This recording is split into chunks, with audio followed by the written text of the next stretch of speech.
Kembali lagi bersama Putri Movie. Awali pagi dengan sarapan karena kemarin saya coba dengan senyuman. Jam 10 udah lapar. Film adrenalin berjudul Sniper The White Raven akan menceritakan tentang seorang guru yang awalnya lemah dan cinta damai seketika berubah menjadi sosok penembak jitu yang sangat jago berkat motivasinya untuk membalaskan dendam kematian sang istri. Yang pastinya jenis cerita seperti ini banyak sekali disukai oleh teman-teman semua. Sehingga langsung saja ke pokok ceritanya. Selamat menonton. Berlatar di perbatasan antar dua negara yang sedang berperang, kisah akan berfokus pada pasangan suami istri yang memilih untuk hidup damai dengan tidak ikut andil dalam konflik. Ada Mikola dan Natasha. Mereka berdua tinggal di gubuk sederhana yang jauh dari pemukiman dan merasa sudah cukup bahagia tanpa harus ikut-ikutan perang yang tidak akan ada ujungnya.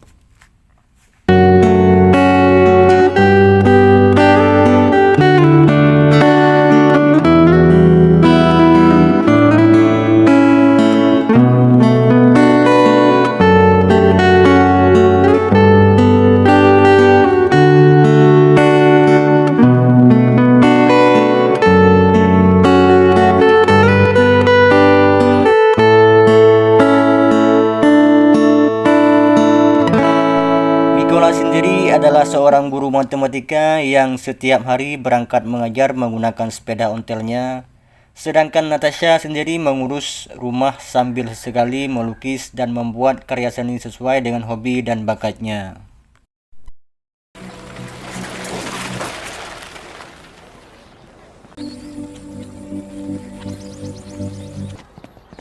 Good morning. Good afternoon. Good morning.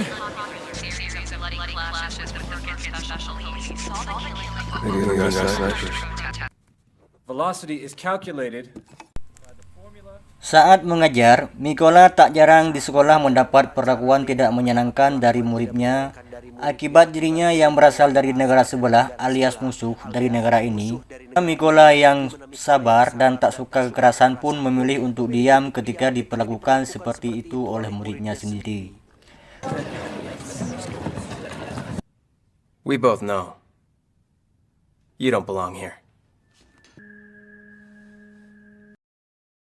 Dengan konflik yang sedang terjadi dan berbagai perlakuan yang tidak menyenangkan, Mikola nyatanya selalu merasa bahagia karena ketika pulang ke rumah selalu ada istri yang menunggu untuk digauli dan itu cukup membuat hari-harinya menjadi lebih berarti dan berkeringat.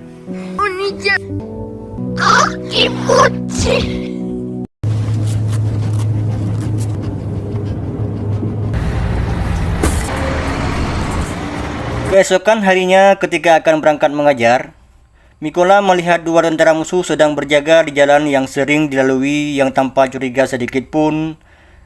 Karena memang dia cinta damai dan tidak peduli dengan konflik yang sedang terjadi, mau itu musuh atau tentara negara ini Mikola tetap melanjutkan keberangkatannya yang mana saat sudah sampai di sekolah, dia tidak menemukan satu orang pun di sana. Dan setelah melihat berita di televisi, dikabarkan jika konflik perang ini semakin memanas dan para tentara di negara ini diturunkan untuk menghabisi mata-mata yang dicurigai telah membantu negara musuh memerangi negara ini. Saat itu, Mikola segera pulang ke rumah dan menemukan dua tentara tadi sedang menyiksa dan baru saja selesai memperkos istrinya. Mereka berdua menganggap jika Natasha adalah mata-mata yang ditugaskan untuk mencari informasi, yang meski Mikola sudah menjelaskan jika dia adalah istrinya, mereka berdua tetap menyiksa dan membakar rumah mereka berdua yang seketika Natasha kesal yang bermaksud untuk melempar mobil tentara mereka dengan batu. Tiba-tiba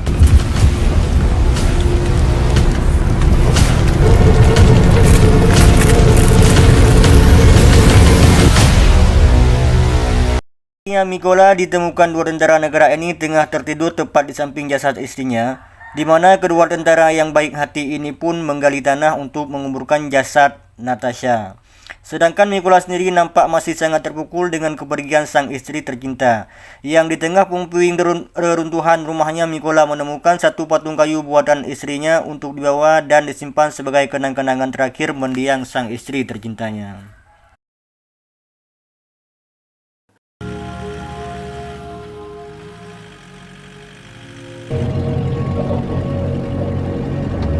Kedua tentara baru ini pun langsung membawa Mikola ke pangkalan militer untuk diamankan, di mana Mikola yang sudah tidak memiliki tujuan hidup lagi pun tiba-tiba berkata bahwa dia ingin ikut pelatihan militer dan mengusir tentara musuh dari negara ini dan tanah air mereka. I want to show them whose land it is that they're spitting on.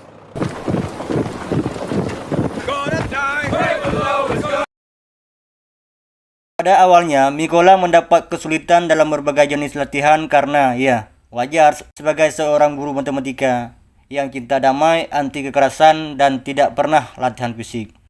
Hal ini cukup sulit baginya, tetapi dengan motivasi yang kuat dan timing yang tepat, butuh waktu lama bagi Mikola untuk bisa menjadi sosok baru, bahkan lebih unggul dari semua kandidat atau relawan yang ada.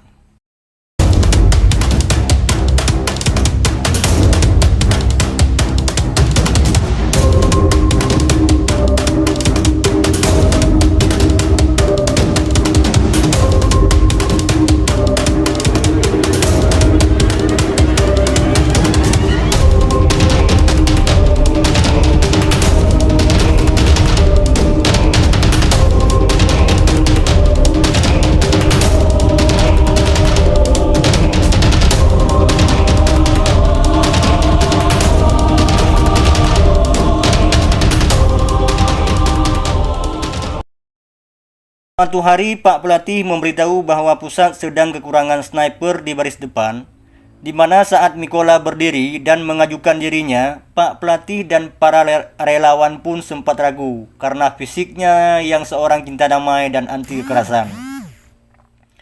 Namun Mikola yang sekarang sudah punya tujuan hidup yang baru, berani melakukan sebuah tantangan atau challenge bahwa mampu membongkar pasang AK-47 hanya dalam waktu kurang 20 detik dengan mata tertutup. Dan ya, Mikola yang sekarang punya nama baru yakni Raven berhasil melakukannya dalam waktu hanya 18 detik saja, di mana Bapak Kapten yang menyaksikan ini pun melihat sebuah potensi besar pada diri Raven alias Mikola untuk bisa menjadi seorang prajurit tangguh yang tak terkalahkan. Your stuff inside the...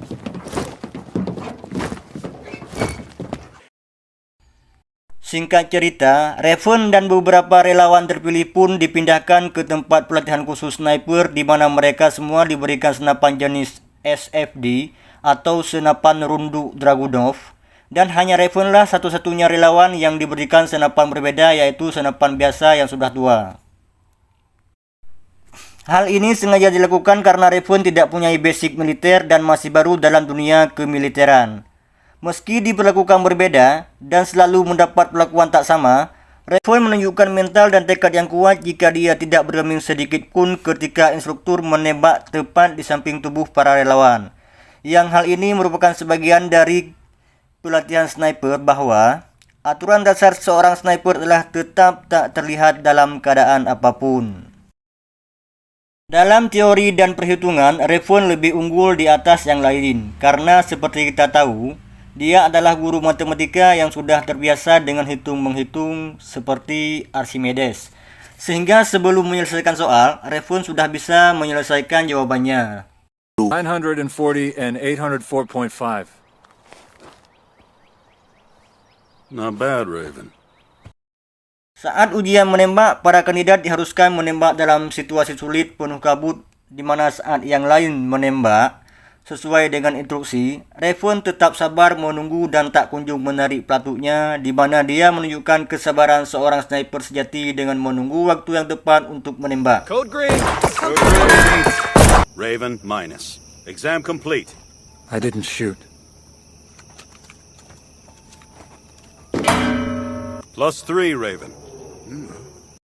Raven akhirnya resmi diterima di kompi pertama sebagai sniper utama di baris pertama atau baris depan, yang saat itu juga langsung dikirim dalam misi pembersihan tentara penjaga bersama kaptennya sendiri, di mana Raven dan tim harus membersihkan area tersebut supaya jalur warga sipil bersih dari tentara musuh yang berjaga.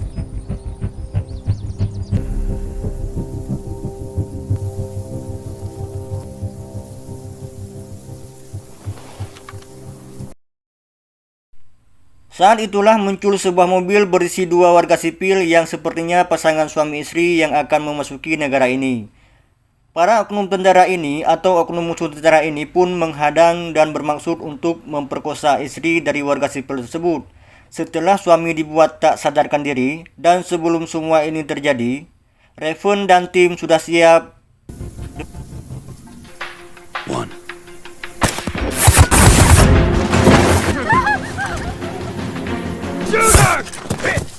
Congratulations on your first mission.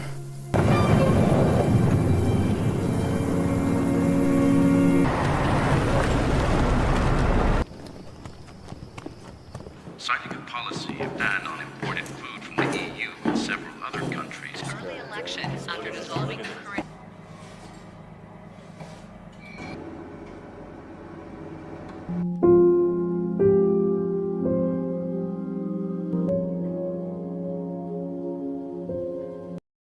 Dan di sisi lain, lebih tepatnya di area musuh, kita akan melihat dua sniper pihak Raven tengah merangkak perlahan di bawah terik sinar matahari, di mana tanpa sadar mereka berdua sedang diawasi oleh sniper musuh yang katanya terkenal sangat mematikan, yang bernama Sam. Kita panggil saja Samsul, yang rupanya sudah berjam-jam mengawasi dengan sabar dan sudah siap untuk menembak. Namun sebelum itu, mereka merekam aksi menggunakan alat perekam untuk sebagai kebanggaan atas kemampuannya yang hebat tersebut.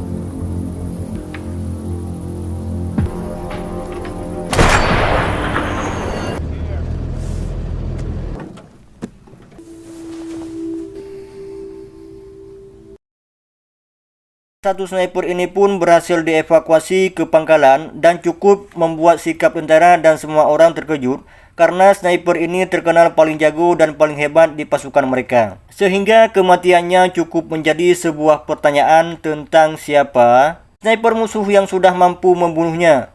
Untuk menggantikan misi, maka dikirimlah Raven, si kapten dan beberapa tim untuk memasuki wilayah tersebut, di mana mereka mulai berangkat pada pagi hari buta untuk bersiap kalau ada beberapa tentara musuh yang berkeliaran di area tersebut.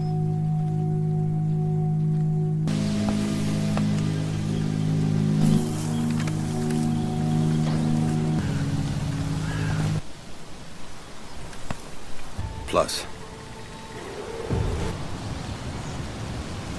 Dan benar saja, beberapa saat setelah Raven dan tim memasang jebakan, muncullah beberapa tentara musuh yang salah satunya ternyata adalah murid si Raven yang pernah melakukan tindakan tidak menyenangkan. Yang karena ini adalah tugas, Raven dan tim pun terpaksa harus membunuh mereka semua tanpa rasa kasihan sedikit.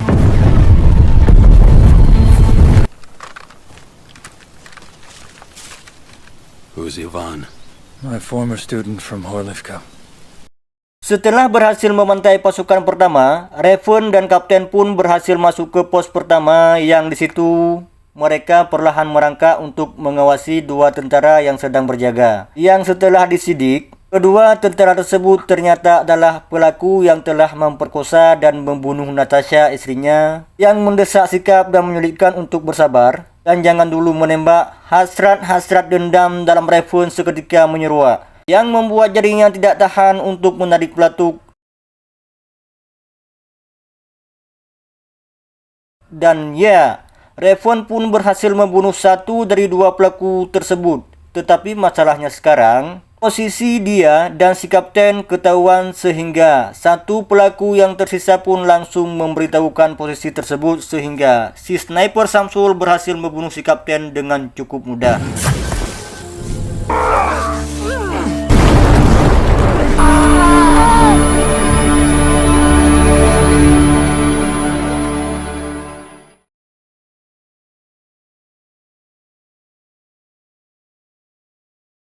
Kematian si kapten jelas membuat Raven semakin terpukul.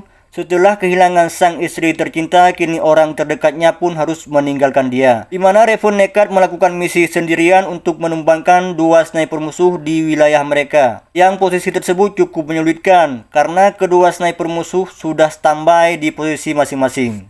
Yang satu berada di dalam gedung kosong dan yang satu lagi berkamuflase menjadi tumpukan sampah, dan entah bagaimana caranya Raven terlihat sudah berada di antara alang-alang sejak berjam-jam lebih dulu dari mereka berdua. Sehingga ketika si sniper sampah bergerak mundur ingin Raven pun langsung menembaknya saat itu juga.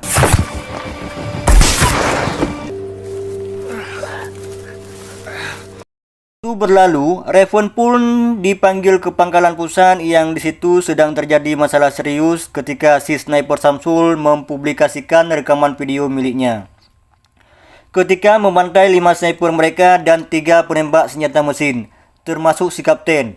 Yang mana tujuan daripada dipublikasikannya rekaman tersebut adalah untuk menakut-nakuti pasukan di negara ini dalam rangka menekan mental semua tentara yang ada. Berlokasi di sebuah pabrik kimia, Raven yang dimakan ambisi untuk membinasakan sniper Samsul. Namun, karena lokasi tersebut penuh dengan bahan kimia mudah meledak dan bisa menimbulkan pencemaran lingkungan, mereka semua harus bergerak sangat hati-hati dan jangan asal menembak, sehingga rencananya adalah dengan membersihkan dulu musuh yang berkeliaran di bawah. Itulah Raven sendiri akan bergerak untuk membunuh si sniper Samsul secara langsung.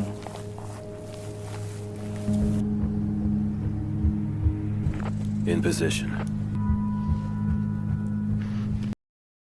Cerita, mereka sudah sampai di lokasi di mana 10 sniper ditempatkan pada jarak aman untuk siap melindungi pergerakan Raven. Sementara Raven sendiri akan bergerak masuk sendirian dengan membunuh beberapa penjaga yang tidak terjangkau, yang salah satu dari penjaga tersebut adalah pelaku yang telah membunuh Natasha yang kemarin tak sempat dibunuh, sehingga kesempatan ini sekaligus menjadi ajang balas dendam atas kematian istri tercintanya. Setelah memberikan aba-aba, ke-10 sniper langsung membantai para tentara musuh yang ada di bawah. Disusul dengan tembakan beruntun yang ditembakkan oleh satu pengalih perhatian, supaya si sniper Samsul tidak mendengar dan tidak menyadari jika pasukannya sudah tewas dan tak ada lagi yang akan melindungi posisinya dari bawah. Perlahan Raven pun mulai memasuki gedung pabrik kimia tersebut, di mana Samsul menyuruh satu rekannya, sniper ini bernama Alec, yang ini bengoknya, untuk menghubungi para pasukan pelindung di bawah. Ketika mereka tidak membalas panggilan, Alec pun bangun dari posisinya untuk memeriksa ke bagian bawah. Saat itulah Raven diam-diam mendekati posisi sniper Alec di samping senapan yang masih ada di tempatnya, meletakkan sebuah granat tepat di titik tersebut untuk membunuh si sniper Alec saat dia kembali nanti. Itu, Samsul yang mulai khawatir dengan pasukannya pun langsung memutuskan untuk bangun posisi di mana dia pergi ke atap gedung dan menemukan satu snipernya sudah tewas. Dia mulai menyadari akan keberadaan pasukan yang sedang menguasainya saat ini. Samsul kembali ke posisinya. Itulah dia melihat patung buatan Natasha yang terletak di depannya, yang ketika dia sedang heran tiba-tiba. Setelah Samsul dan pasukannya tewas, Raven langsung mengambil alih senapan milik Samsul untuk bersiap menyambut kedatangan pasukan bantuan. Di mana Raven sudah menembak kapten mereka, ke-10 sniper yang berada di posisinya pun langsung membombardir pasukan ini dan berhasil membantai mereka semua dengan cepat.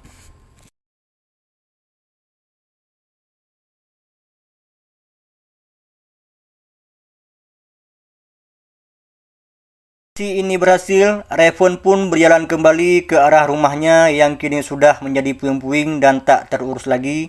Di situ masih terdapat batu cinta damai yang sempat dibuat oleh Natasha, yang karena sekarang dendam yang sudah terbalaskan, Raven pun berziarah ke makam Natasha sekaligus untuk meminta izin untuk melanjutkan perjuangannya. Dan disinilah Raven sekarang, sebuah lokasi yang dingin di bawah hujan salju, di mana Raven akan menjadi seorang sniper handal dan profesional yang siap menembak siapapun dan apapun yang terlihat.